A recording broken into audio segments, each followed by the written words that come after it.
శుక్లాంబరధరం విష్ణుం శశివర్ణం చతుర్భుజం ప్రసన్నవదనం ధ్యాయేత్ సర్వవిఘ్నోపశాంతయేత్.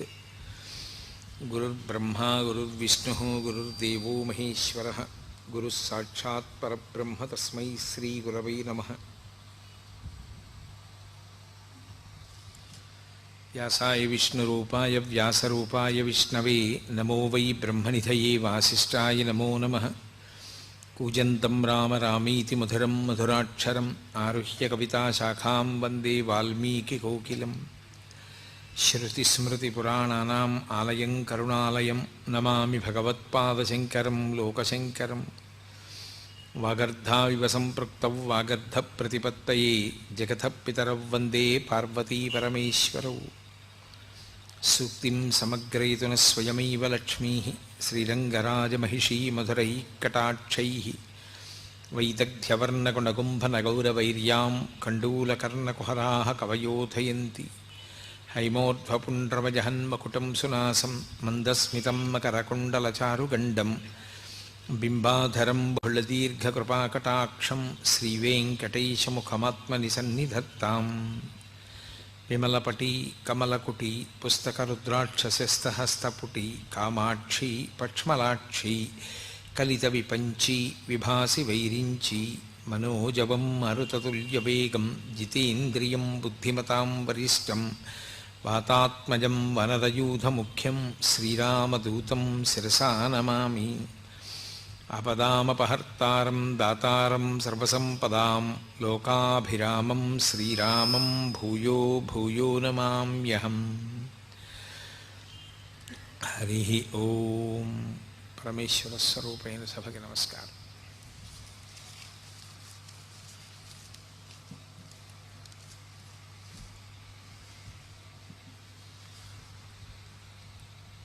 అరుణాచల వైభవము, భగవాన్ రమణుల తత్వము, ఈ విషయం మీద ఈనాటి నుండి ప్రసంగాలు చెయ్యాలి అని పెద్దల సంకల్పం. దానికి ఈశ్వరుని యొక్క అనుగ్రహం కలిగి ఇవాళ ఈ ప్రసంగాన్ని ప్రారంభించడం జరుగుతోంది. శంకర భగవత్పాదులు దక్షిణామూర్తి స్తోత్రాన్ని పూర్తి చేస్తూ ఒక మాట అంటారు. పూరంభాంశనలో నిలోంబర మహార్నాథో హిమాంసు పుమాన్ ఇత్యాభాతి చరాచరాత్మకమిదం యస్యైవ మూర్త్యష్టకం. నాణ్యకించన విద్యతే విమృశతాం యస్మాత్ పరస్మాత్ విభో తస్మై శ్రీగురుమూర్తయే నమయిదం శ్రీదక్షిణామూర్తయే అంటారు. అంటే అంతటా నిండి నిబిడీకృతమైనటువంటి శివచైతన్యము కంటికి కనపడేటట్టుగా అష్టమూర్తితత్వంగా ప్రకాశిస్తూ ఉంటుంది.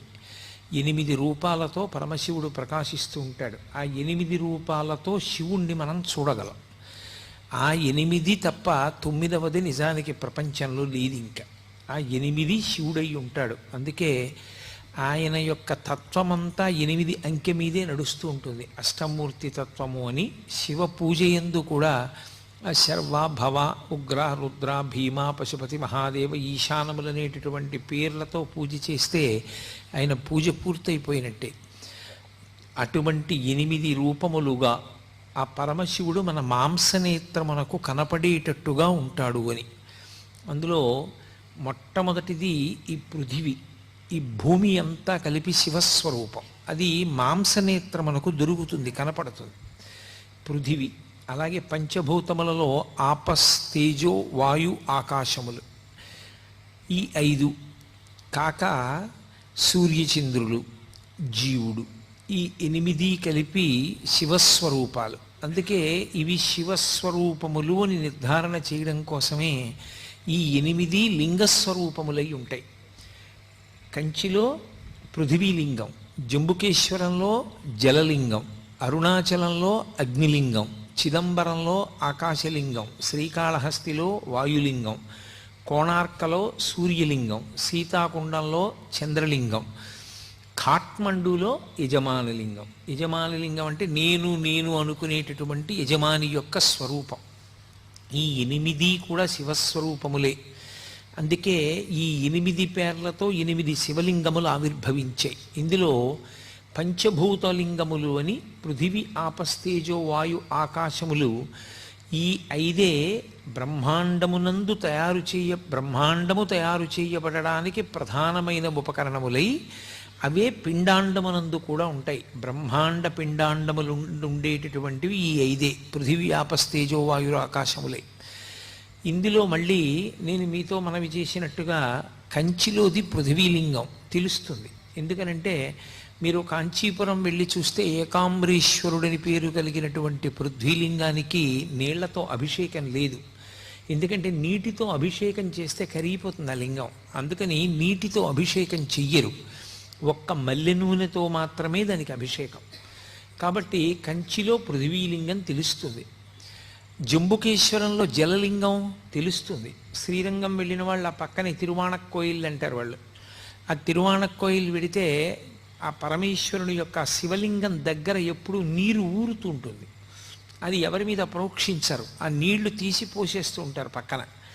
అలా నీరు ఊరుతూ ఉంటుంది కాబట్టి ఆయన జలలింగం, ఆయన నీటి స్వరూపముతో ఉంటాడు అని. శ్రీకాళహస్తిలో వాయులింగం, వాయువుని చూడడం ఎలా? వాయువుని చూడడం కుదరదు. కానీ వాయువు శివుడై ఉన్నాడని గుర్తు ఏమిటంటే శ్రీకాళహస్తిలో శివలింగానికి ఎదురుగుండా ఒక దీపం ఒకటి ఉంటుంది. ఆ దీపం ఎప్పుడు ఇలా కదులుతూ ఉంటుంది. ఒకప్పుడు విదేశీయులు పరీక్ష చేశారు, తలుపులన్నీ వేసేస్తే దీపాలు ఆరిపోతాయి కదా, ఏదో ఆక్సిజన్ లేకపోతే అని తలుపులన్నీ వేసేసి ప్రయత్నం చేశారు. అన్ని దీపాలు నిధనమైపోయాయి. ఆ ఒక్క దీపం మాత్రం గాలి లేకపోయినా కదులుతూ నిలబడింది. ఆ కదిలేటటువంటిది గాలికి కదులుతూ ఉంటుంది. ఆ గాలి కదులుతూ దీపం వెలగడమే వాయులింగం. యథార్థంగా ఎదురుగుండా కంటికి కనపడే లింగస్వరూపంతో పాటుగా అన్వయం చేసుకుని చూడవలసినటువంటి లింగస్వరూపం గాలికి కదిలేటటువంటి ఆ దీపం, అందుకని అది వాయులింగం. ఇక కంచిలో పృథివీలింగం, జంబుకేశ్వరంలో జలలింగం, అరుణాచలంలో అగ్నిలింగం, చిదంబరంలో ఆకాశలింగం, శ్రీకాళహస్తిలో వాయులింగం. చిదంబరంలో ఆకాశలింగం. చిదంబరంలో ఆకాశలింగం తలుపు తీసి చూపిస్తారు, మారేడు చాలా దండలు వేసి ఉంటాయి. ఆ వెనక శివలింగం ఏమి ఉండదు, గోడ ఉంటుంది. ఏమిటంటే అక్కడ ఏం శివలింగం లేదు కదా అంటే అదే చిదంబర రహస్యం అండి అంటారు. అంటే అంతటా నిండిపోయిన ఆకాశ స్వరూపుడే అక్కడ ఉన్నాడు అని. ఇక అరుణాచలంలో అగ్నిలింగం. ఇప్పుడు కంచి అంటే పృథివీ ఉంది, శ్రీకాళహస్తి అంటే వాయువు తెలుస్తోంది. జంబుకేశ్వరంలో జలలింగం అంటే నీటి దగ్గర, శివలింగం దగ్గర నీరు ఊరుతోంది. సరే, చిదంబరంలో ఆకాశలింగం అంటే అంతటా నిండినటువంటి ఆకాశమే అక్కడ ఉన్నది తెలుస్తోంది. కానీ అరుణాచలంలో అగ్నిలింగం అంటే అక్కడ అగ్ని ఏది? మీరు అరుణాచలం శివాలయంలోకి వెడితే మీకు అక్కడ అగ్ని ఏమైనా కనపడుతుందా? ఒక పెద్ద జ్యోతిస్వరూపాన్ని అక్కడ ఉంచి, లేదా ఒక పెద్ద నెగడుల ఒక మంట మండుతూ ఉంటే అదేనండి శివలింగం అక్కడ అని ఎవరైనా చెప్తారా? చెప్పరు. మామూలుగా శివలింగమే ఉంటుంది. మామూలు శివలింగమే ఉన్నప్పుడు అరుణాచలంలో ఉండేటటువంటి శివలింగం అగ్నిలింగం ఎలా అవుతుంది? అరుణాచలమునందు అగ్నిలింగం ఉన్నది అని ఎందుచేత చెప్పబడింది అంటే, మీరు బయట ఎంత చల్లగా ఉండనివ్వండి, అరుణాచలం దేవాలయంలోకి వెళ్ళి కూర్చుంటే ఒళ్ళు చెమటలు పోస్తుంది, అంత వేడిగా ఉంటుంది.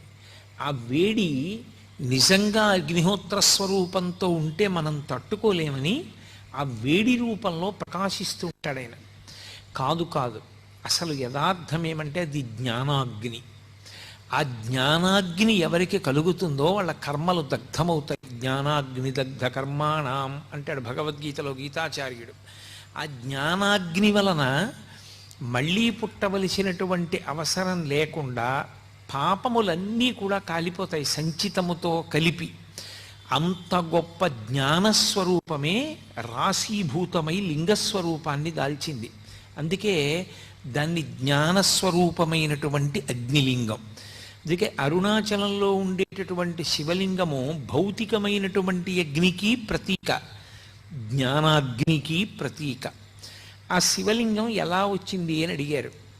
ఆ శివలింగం ఎలా వచ్చింది, ఎందుకు వచ్చింది అన్న దాని మీద చాలా విశేషమైనటువంటి వ్యాఖ్యానం చేశారు. ఒకానొకప్పుడు బ్రహ్మ విష్ణువులిద్దరికీ కూడా కలహం ఏర్పడింది. దేనికి కలహం అంటే ఎవరు ఎవరికన్నా గొప్పవారు అన్న విషయం మీద. ఎవరు ఎవరికన్నా గొప్పవారు అంటే ఎవరు ఏ పని చేస్తూ ఉంటారు అన్నది చూడవలసి ఉంటుంది కదా. సృష్టికర్త బ్రహ్మగారు, స్థితికర్త శ్రీ మహావిష్ణువు. ఈ సమస్త భూతములను నేను సృజిస్తే కదూ వాటిని నిలబెట్టడం అన్నది, వాటిని పోషించడం అన్నది. అసలు నేను సృజించకపోతే ఇంకా నిలబెట్టడం అన్న మాట ఎక్కడ వస్తుంది? నువ్వు సృజిస్తే నిలబెట్టకపోతే ఆ సృష్టికి అందం ఎక్కడ ఉంటుంది? కాబట్టి వాళ్ళిద్దరి మధ్య వాదోపవాదాలు పెరిగాయి.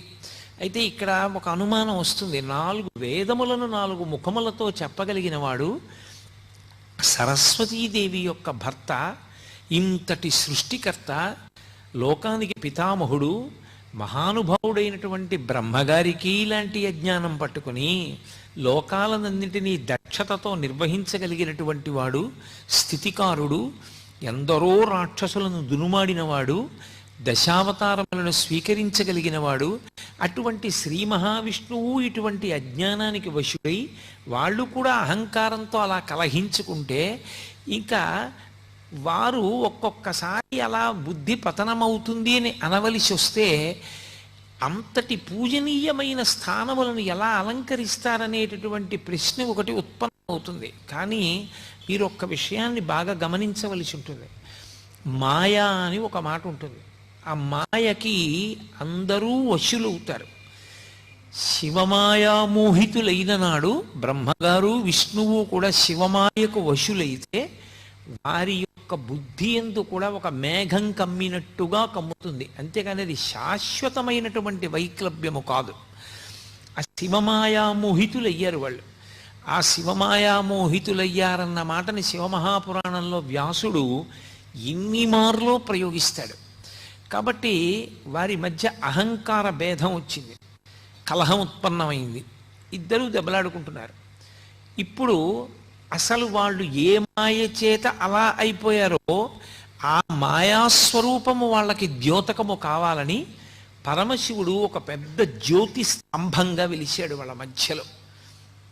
అది కంటితో చూస్తే పై వరకు వెలుగుతోంది, కిందకి చూస్తే భూమి లోపల ఎక్కడుందో తెలియదు. ఒక పెద్ద స్తంభం. ఆ స్తంభం ఏమిటి? ఏదో లోహంతో చేసిన స్తంభం కాదు, అది జ్యోతి స్వరూపం.